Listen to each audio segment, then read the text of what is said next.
Hello.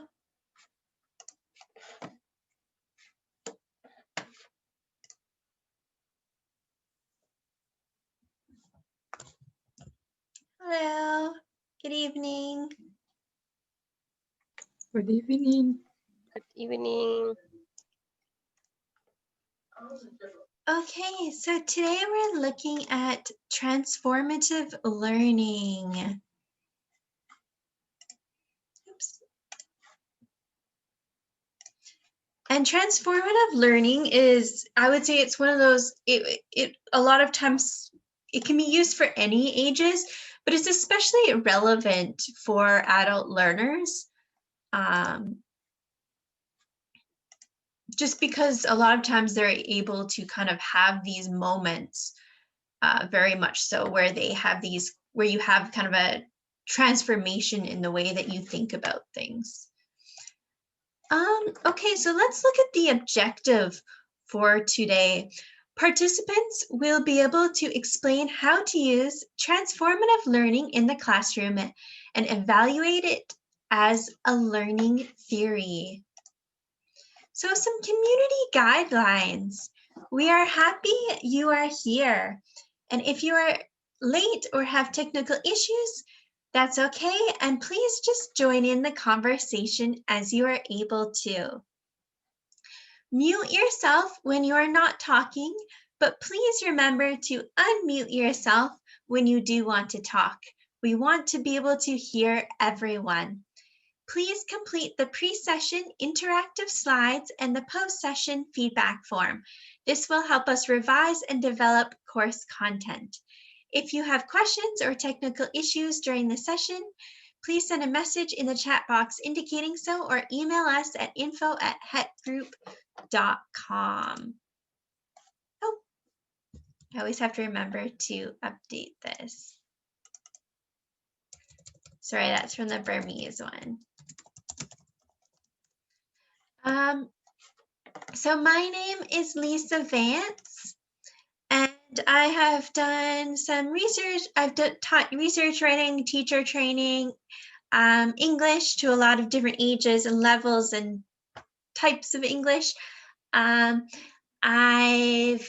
done environmental education, that type of thing. And I will be facilitating this training. My co-host is Kathleen. Kathleen creates all of the slides and helps with facilitating the Facebook. Do you want to introduce yourself, Kathleen? Hello, my name is Kathleen Grimey. Like Lisa said, I help out with these training sessions, and I also work as a language teacher currently located in the US. How well do you understand transformative learning? Okay. So not at all, a little bit, somewhat, quite well, or extremely well. On the count of 3, if possible, can you turn your camera on and indicate how well you understand it? If not, you can put it in the chat box. So 1, 2, 3. How well do you understand transformative learning? Okay, so a lot of people kind of in the middle about how well they understand transformative learning. Okay, cool.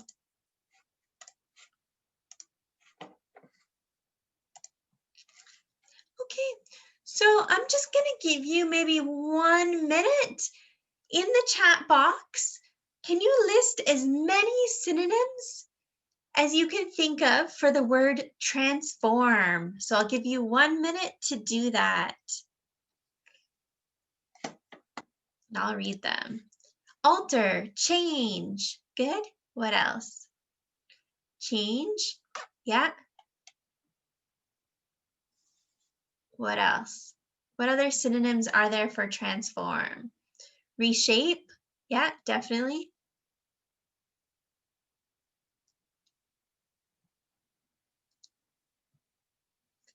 Change, yeah. Convert, alter, innovate, yeah. I like that one, innovate.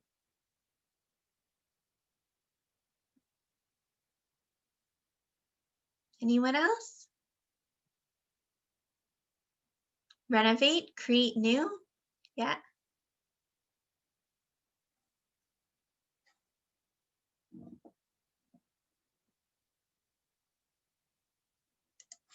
Okay, so yeah. Oh, there's someone waiting. So yeah, transform is to like kind of, it's to change it, to make it different. Convert. Good. So based on that, what do you think transformative learning is? What is transformative learning?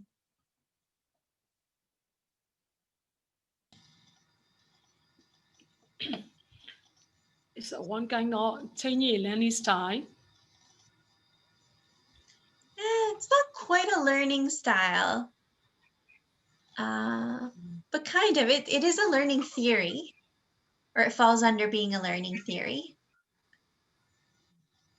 So if you think about transform, what do you want maybe your students to do as they're learning? Firstly, they use the basic concept and then they transform into another way from basic theory to the new idea. Yes, yeah. So not quite changing learning styles, but like, it's almost like, it's that moment when you're like, oh, and you learn something new and it changes how you think about things. So, and I definitely can remember moments where I've had that, where I learned something and all of a sudden it just clicked. And it was like, it kind of changed the way that I viewed things. So it wasn't just more and more information, but it actually had an impact on how I overall viewed them. And when I didn't always know a term for it, but when I was younger, I'd almost say like it was a paradigm shift in my, like, there was something that would click that would almost give me a little bit of a paradigm shift of how I viewed a topic or how I viewed a situation. So new learning causes a big change in students. So it's when students kind of have that aha moment where they kind of really begin to understand something and it changes how they view it. And it involves reflecting on the new information. And it also means questioning what they knew previously, because maybe what they knew previously, they've decided does not work or is not true anymore. And so, yeah, students see things from a new perspective. So it's this switching of perspective.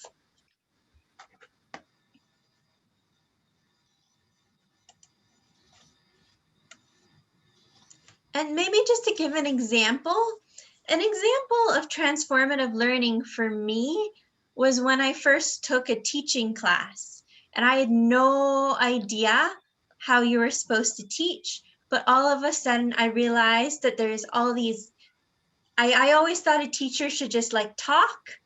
And then when I realized that no, a teacher should, like do all these activities and incorporate the students and then be student-centered, then for me, that was a transformative learning experience because that was something I didn't know before.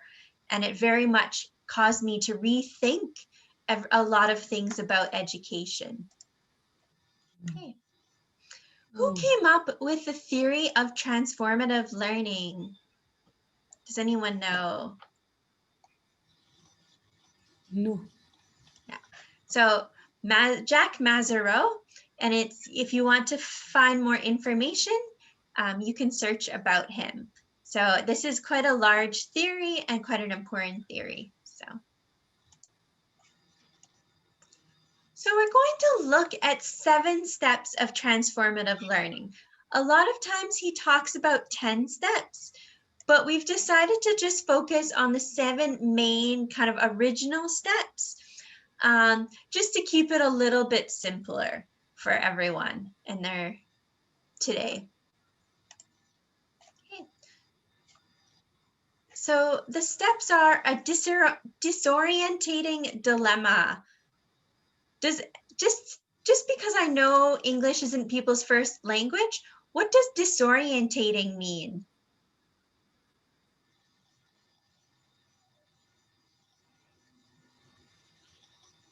If something is disorientating, what does it mean? And sequential. And sequential. Not quite. I don't even know what the dictionary definition of it is. Let me just check. But disorientating, it kind of like if you were to spin around in a circle and then you don't know which way to go, you don't know what to do, that's disorientating. You just, yeah, having not just lost one sense of time, it's like lost one sense of direction and time, and you just don't know anymore. Almost like being confused, kind of. I just want to check the dictionary definition. Sense of direction, confusion, yeah. So it's having this moment where you're like confused and overwhelmed and like new information. Yeah, mixed up, yeah. And then self-examination. So if you are learning something and maybe something new happened, your teacher said something new that was kind of confused you, and then you self-examine. We'll get more into these in a little bit, but self-examine. So you kind of ask yourself questions, and then you think that leads to critical assessment of your own assumptions, and then planning a course of action, acquisition of knowledge or skills, then exploring trying new roles, and building self-efficacy. I can't even say it. So what does self-efficacy mean?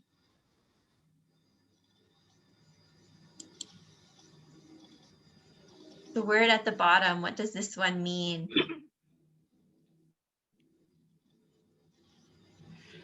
The kind of steps I feel in my experience when I do a new research. Yeah. Firstly, I'm so nervous about the step and or changes of the reaction, chemical reaction. After that, I remake, and then this experiments more time. After that, I got some critical change and critical idea in this research. At the time, I got new things and I can learn new idea at the time. Yeah. That's how I feel in my experience in China. Firstly, I am so nervous about to do new research. After that, I made a lot, and Good. then Yes. think about a lot. I got a new one. Yes. Good. This Yes. is my Excellent. experience. And then self-efficacy at that time, I got self-confidence and self-confidence and self-minded to do new one. Yeah. Yes. Yeah. This So is yeah, maybe self-efficacy. Yeah. yeah, you believe in yourself. You're more confident in your abilities. Okay, excellent. Okay, so just to review, so this causes students to doubt the truth of what they believe. So maybe something has made them question a belief they previously had. Which step is this?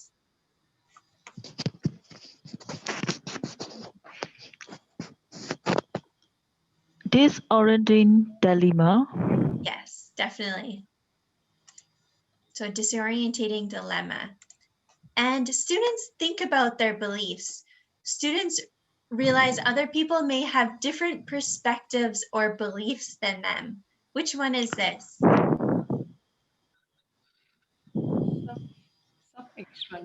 Self-examination. Yes, Experiment. self-examination. Students critique their own beliefs. Students admit they may be wrong. Rồi Critical, ông belief của critical assessment. Yes, critical assessment. Okay. Critical assessment. Students plan to learn more about the topic. Students purposely gather information from many different perspectives. A question of knowledge. Planning a course of action. Yes, planning a course of action. Planning a course of action. Yeah, so what are they going to do? How are they going to do it? Collect more information. Students carry out their plan. Students learn new things. And this is the largest step of transformative learning. Research efficacy. So this is acquisition of knowledge or skills. So you make the plan to gather more knowledge and skills, and then you actually gather. Just to check, what does acquisition mean? Acquisition. Acquisition. Acquisition mean Acquire. Yeah, acquire or kind of get more of. To acquisition, to get more of. So this is, first you make the plan to get more knowledge and skills, then you actually get more knowledge and skills. Okay. Students act based on what they have learned, and students apply learning in real life situations. So you get the knowledge, and then after you get the knowledge, you actually kind of act based on the knowledge or apply that knowledge. Explore it and try new rules. Yes, exploring and trying new roles. So you take what you've learned and you apply it. Okay, students gain confidence in their new beliefs, and students view themselves in a new way. Which one is this? Building self-efficacy. Yes. Yes, excellent. So they become more confident. Okay, so there is some criticisms of transformative learning. Does anyone know what these criticisms might be? Transformative learning. Create new one based on their learning. I don't know if that's a criticism. So one of the things about transformative learning, it's all kind of about the student in their own head in a lot of ways. Like you can, as a teacher, you can do things to kind of promote transformative learning, but a lot of it is about the student. And it doesn't really take into account what has influenced the student or how the student is influenced from their family, from their community. So before we talked about,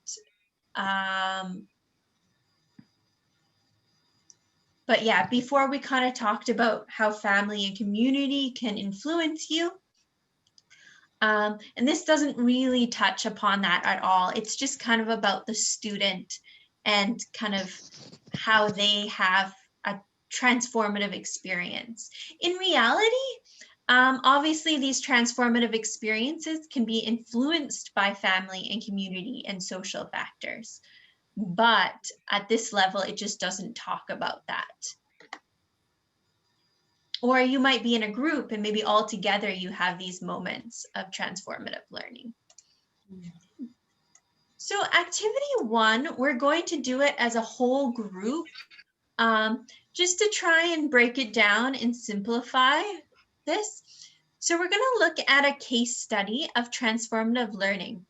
And we're going to identify each of the steps. So what I'm going to, Okay. Sorry, so I'll read this first. Zin Min is struggling in his history class. He always admired the British royal family. Now his professor is talking about bad things Britain has done. Zaman has to admit he didn't know about many of these things before. He realizes some of his assumptions are wrong. Zaman makes a plan to read more books about British history. He learns a lot through his reading. The next week in class, Zaman is excited to tell his professor and classmates what he has learned. His friends are shocked at this new change, but he is confident that he has learned more of the truth. So what is the disorientating dilemma? What thing kind of causes him to feel confused?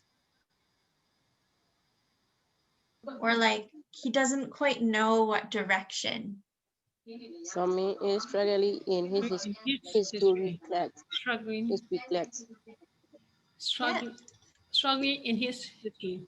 History class. Yeah, and it's not just struggling. Why is he struggling? He's not just Because struggling. He's confused. yes, Confused he started to feel doubtful because his professor is talking about bad things about Britain because he admired the British royal family. Yes. So yeah, he admires them, but his teacher is saying negative things. So it makes him feel confused. It's kind of a cognitive dissonance. I don't know if, but yeah, it makes him feel confused because he really admires them on the one hand, but then his professor, who maybe he also admires, is saying bad things about them. So how does he make it make sense?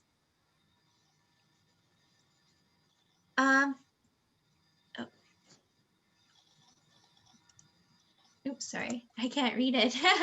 When does he examine himself?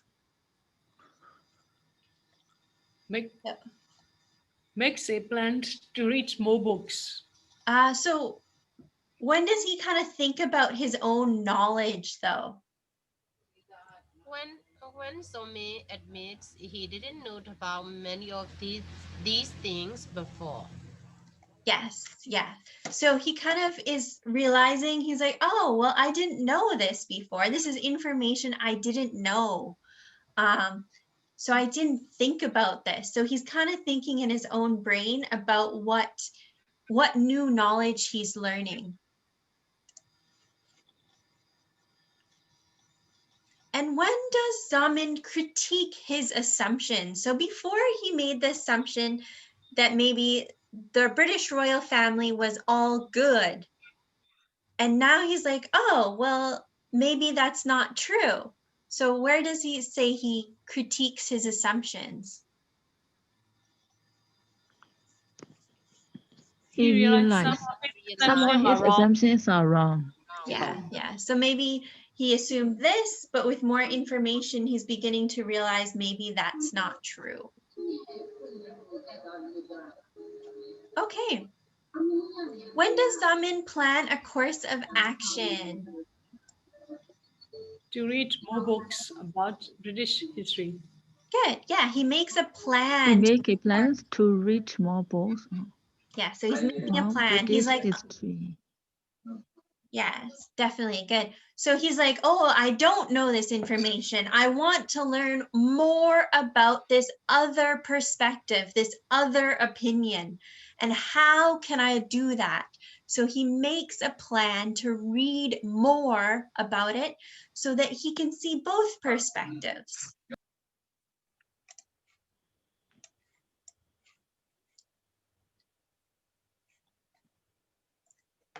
And and when does he acquire new knowledge?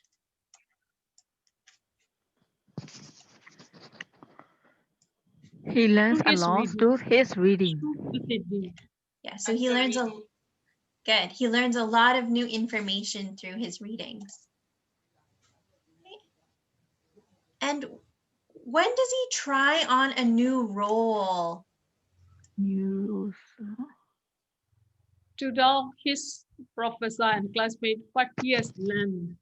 Yeah, so before he was kind of the student, but now he's taking what he's learned and he kind of made a plan and learned more and sharing it with his professor and classmates. And he, in a way, he's almost being the teacher and he's sharing this new knowledge that he's learned.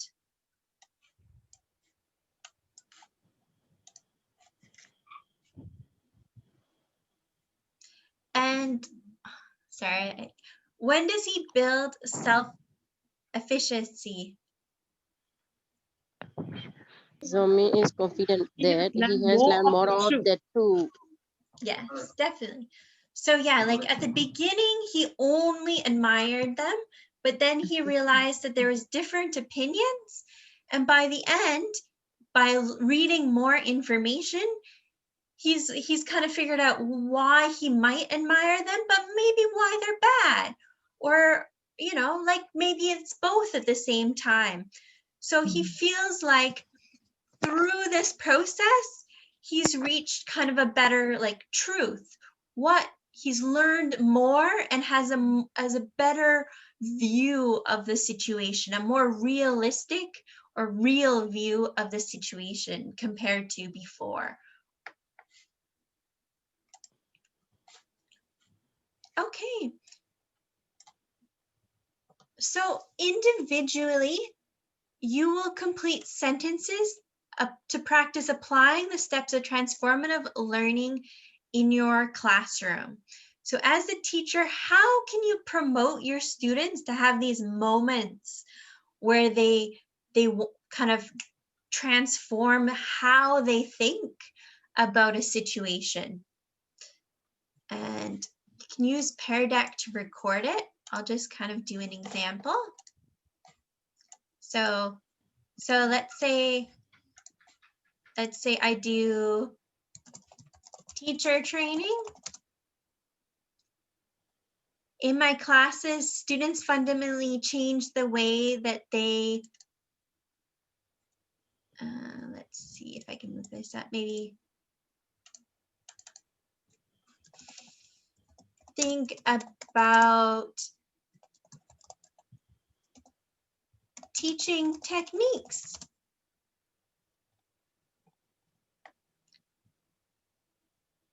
One thing that my students, a disorientating dilemma, one thing that my students find difficult to believe, I noticed that people, the first time that they're introduced to student-centered learning, it takes a lot of practice for it to really click. So I'm going to say, as maybe how to use student or even the importance of student-centered learning in comparison to teacher-centered learning.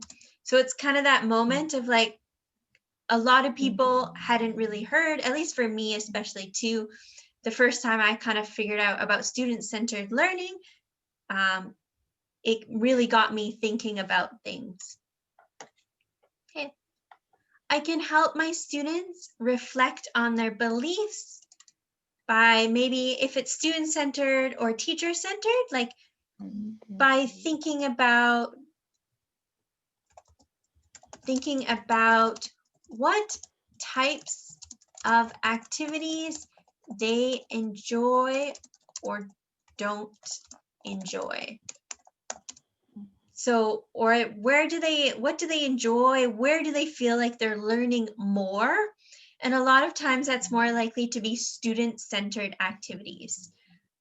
I can help my students see other perspectives, maybe by, if it's student-centered and teacher-centered, by having them do role plays. So they're putting themselves in different perspectives, like act out a student-centered classroom, act out a teacher-centered classroom. A course of action. My students need to maybe create lesson plans and short student-centered lessons.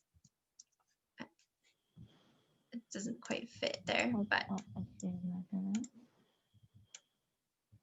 to learn about the other perspective. So it's like maybe if they start writing their lesson plans in a student and they figure out how they can implement student-centered learning.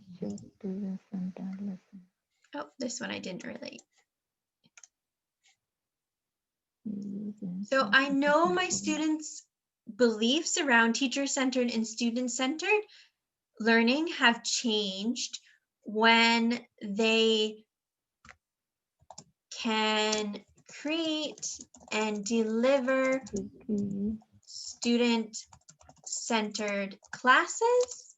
So, you know, when I observe them and I see how they're teaching and they're using student-centered activities, student-centered techniques, I can help my students feel more confident in their beliefs by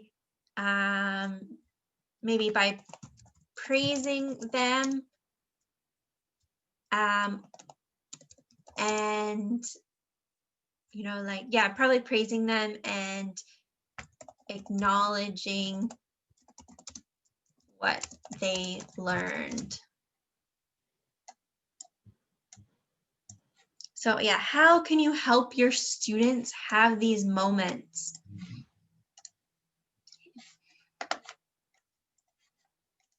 So individually, I'd like to give you about 10 minutes to think this through and write it down on the Pear Deck. So you have, it's 7:37 now, or sorry, I'm looking at my time. It's 8:07. So let's say 8:07 to 8:17 to try and think about how you can help your students just individually. So 10 minutes. Then I'll put you in groups to see if you can discuss about it. And then we can discuss about it as a whole group. Okay. So just individually on Pear Deck. If you have any questions, you can just type in the chat box or ask me. Okay.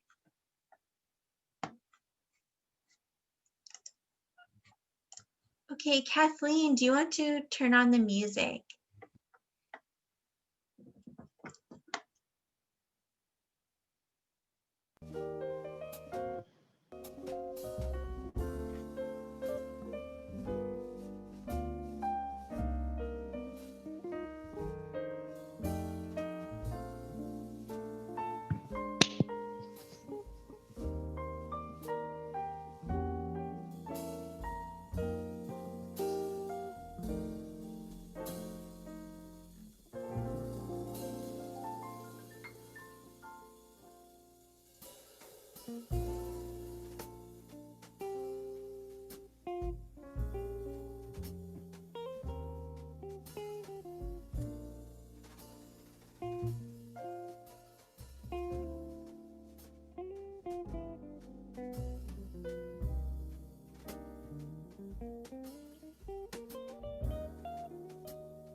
听得明了吗？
好啦，那微信怎么了？哎，没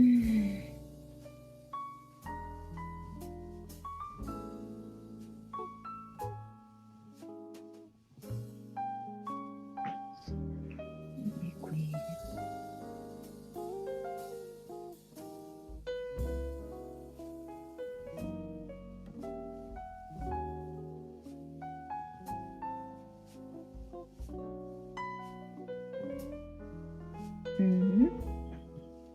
好啦，那个，有小班。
我上教米的哪个？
nó là mấy cái địa phương còn nào là phu điểm bùa vào phu giờ đó phu điểm bùa là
So I'm going to put you in breakout rooms now, and you can just discuss your answers, discuss how you can support your students with transformative learning. You can also discuss your own experiences with transformative learning. So I'll just give you about 5 minutes in groups to discuss about it.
Okay, does anyone volunteer to share how they can support learners or a transformative experience that they've dealt with, or they've not dealt with but had?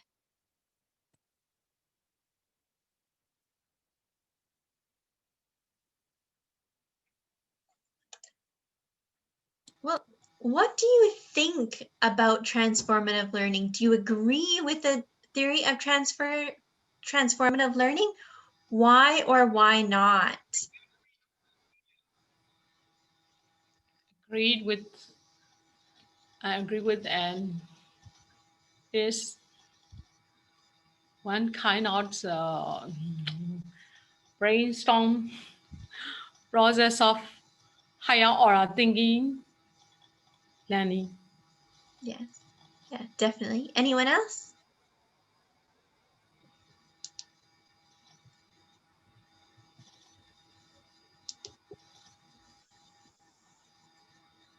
Yeah.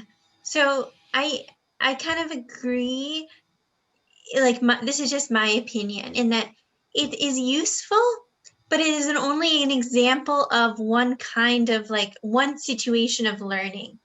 So it's very much a higher order thinking skills type, I would say. And it's also very difficult for the teacher to try, and you can't force people to have these moments. You can do a lot to facilitate it, but you can't force people to transform their thinking. So, and it's not so much about teaching subject matter, but about having people change how they think, which is a little bit more difficult. And it's also difficult to measure. It can be difficult to measure the change in how people think instead of just what they think about.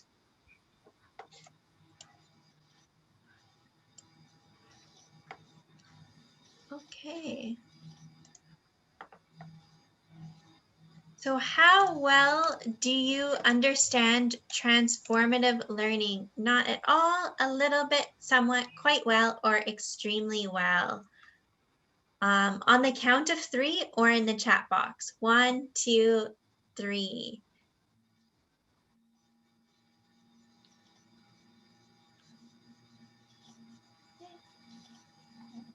In the middle, some at the top, 3. Yeah. So I do think transformative learning it's kind of a little bit abstract in some ways. So I think if you have the time, it might be interesting to read more about it, because I do think it is a very interesting concept, but it's a little bit difficult to simplify or keep it short. Okay. For me, it's difficult. Yeah. Yeah. Well, yeah, and I agree. It's also, like I said, it's hard to teach for, but it's just keeping in mind that people have these moments as well. Okay, so of course I'll send out an email with the course feedback and invitation to join Google Classroom. And I will send the feedback form in the chat box. Maybe if my chat box will work. There we go. So there's the feedback form in the chat box, and I will also email it out. You just have to fill it in once if you want. Next week, we're going to be looking at choosing a learning theory. So which ones do you want to kind of focus on? And these are our references. So you can also, if you want to ever learn more, these slides are posted in the Google Classroom. So you can also go to these websites or visit these links and use that to help you learn more about the topic.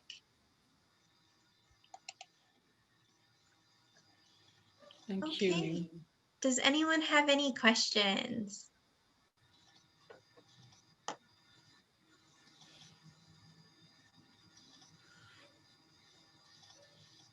I'm going to stop.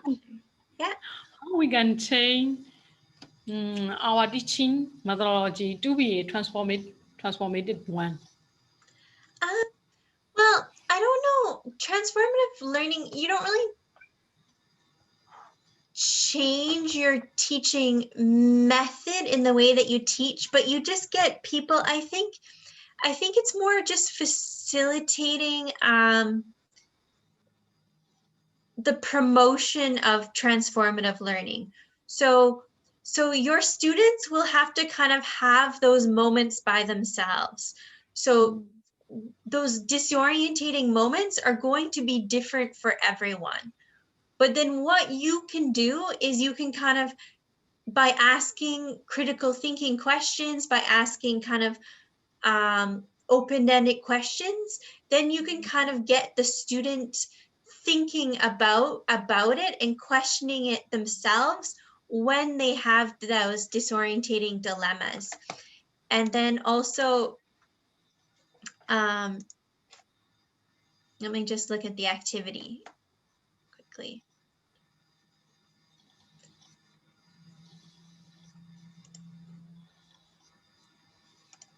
And you can also figure out like what kind of things are they more likely to have disorientating dilemmas with, and how can you help them through that?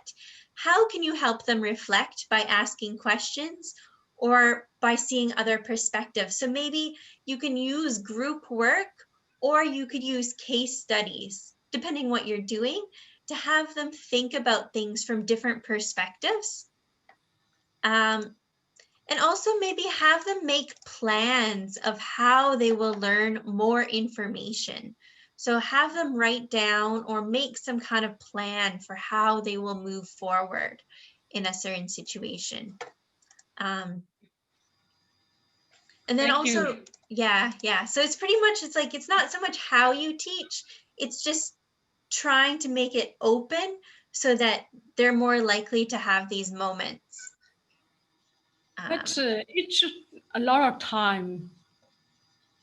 Yes. Well, I think it's something that honestly happens kind of naturally.